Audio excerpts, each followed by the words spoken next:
Hey guys, I'm here again with another review, and now that I've finished working on that project I mentioned earlier, I should get more in the swing of things, seeing as how these are standalone episodes and not two-parters, which are just a pain to get screenshots and put together the editing for. But anyway, we should just jump right into it with See No Evil. See No Evil is a very solid standalone episode.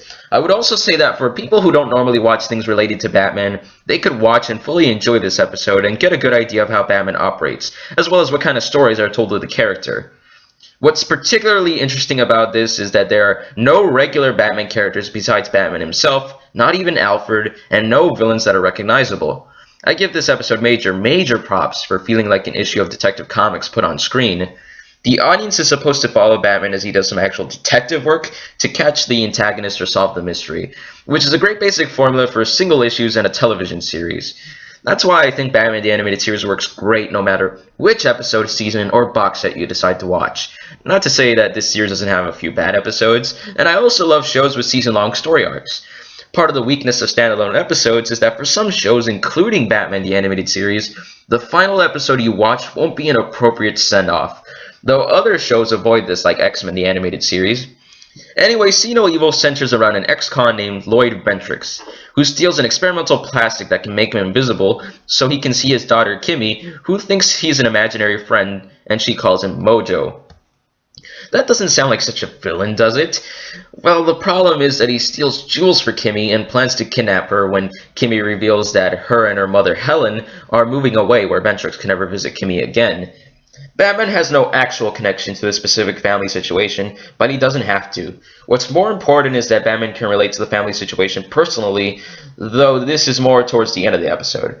This isn't a problem because at first Batman is just trying to figure out who this invisible thief is and how he's able to turn invisible, which is where the detective work comes in.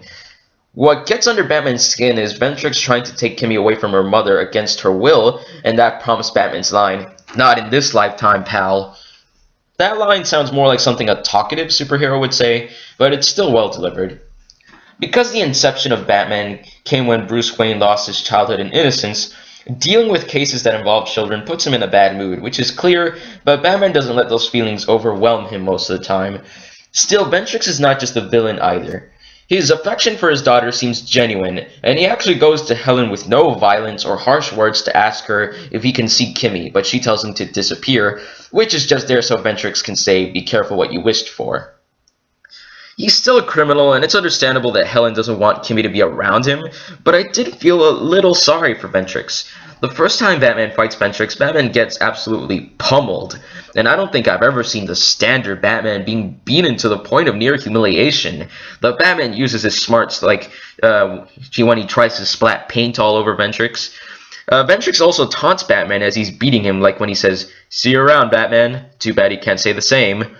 The way he laughs after he says that brings to mind a quote from Spider-Man the Animated Series, when Spider-Man fights Hydra Man for the first time. The Spider-Man told Hydra Man, "For a guy new to this whole supervillain thing, you've certainly got the cliches down." I do appreciate that Batman doesn't dwell on the humiliation of his defeat, and continues to investigate every lead he can on how this man can turn invisible. The episode keeps everything at a very human level, as the invisibility comes from technology and not superpowers. It turns out that a scientist wanted to propose an invisibility plastic to Wayne Enterprises, which is how Batman begins the investigation. The scientist withdrew his proposal because the plastic was toxic, and his assistant called Sam Goodell tried to continue his work. Batman goes to Goodell's lab and reads the reports pertaining to the plastic, and after a brief misunderstanding, Goodell shows Batman how the plastic works, and that some of it is missing. Goodell goes on to say that the only other person that would know about the plastic is Ventrix, who was an errand boy for the scientist who invented the plastic.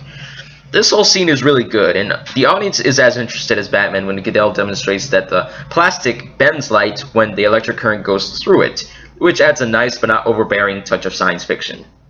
My only real problem with Goodell himself is that he notices that some of the plastic is missing, and that Ventrix is the only other person that would know about it, but he never put two and two together and alerted the police. I would also think that Goodell would be more likely to alert the police, considering he also tells Batman that it's toxic to people. While I'm on complaints, I'll mention the other complaint I have with this episode, and it's the one that jumps out at me the most. It's said that the plastic is toxic, but in what way? Does it deteriorate a person's body or affect a person's mind, or both? If the latter is the case, maybe Ventrix is not in complete control of his actions when he tries to kidnap Kimmy. Ventrix actually says that he feels no pain, and in his whole maniacal talk at the end with Batman, he says he doesn't care if it is poisoning him.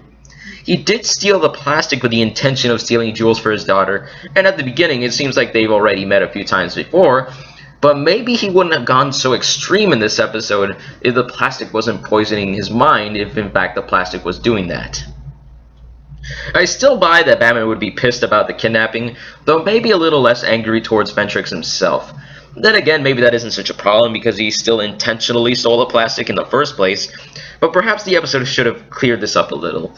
The scene where Helen and Batman realize that Kimmy has been taken is beautifully dramatic, and I also like that Helen's smart enough to put the connection between the invisibility and Kimmy's imaginary friend Mojo. I'll go more into this scene when talking about production.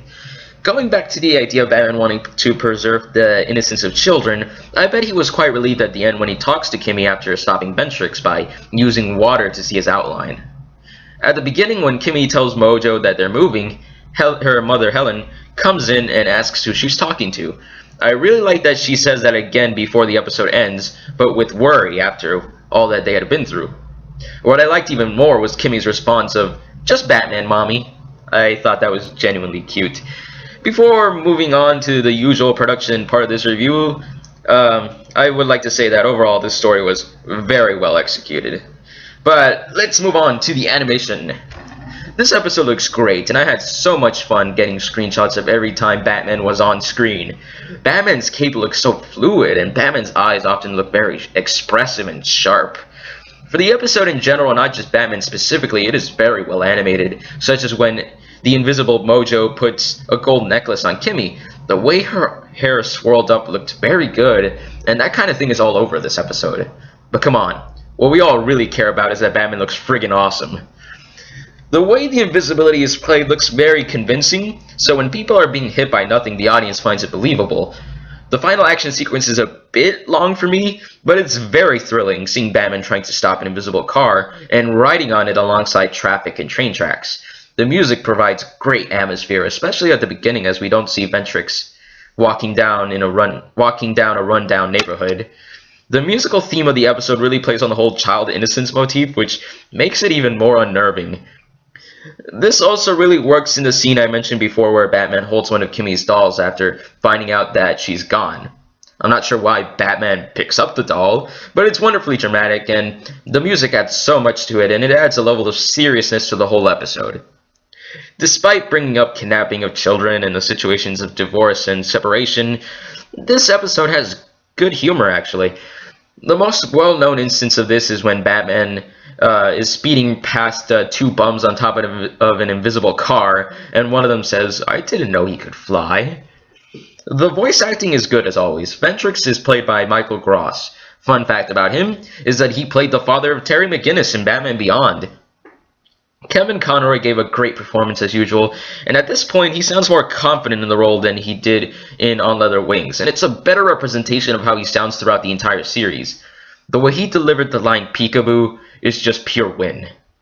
Overall, this is a great standalone episode where Batman gets to be a detective and deals with a case that hits home for him. The way this episode moves along is engaging, and the audience is with Batman every step of the way. This is not one of the best in the series, but it's damn good, and a good example of the quality of Batman the Animated Series on the whole. I give See No Evil a 4.5 out of 5. I've already reviewed standalone episodes, but this episode rises above many of them because of how good the execution is on all counts. Reviewing good episodes feels good, you know what I mean? Looks like I'm still in luck because the next episode I'll be reviewing is Beware the Grey Ghost. Stay tuned, that'll be lots of fun.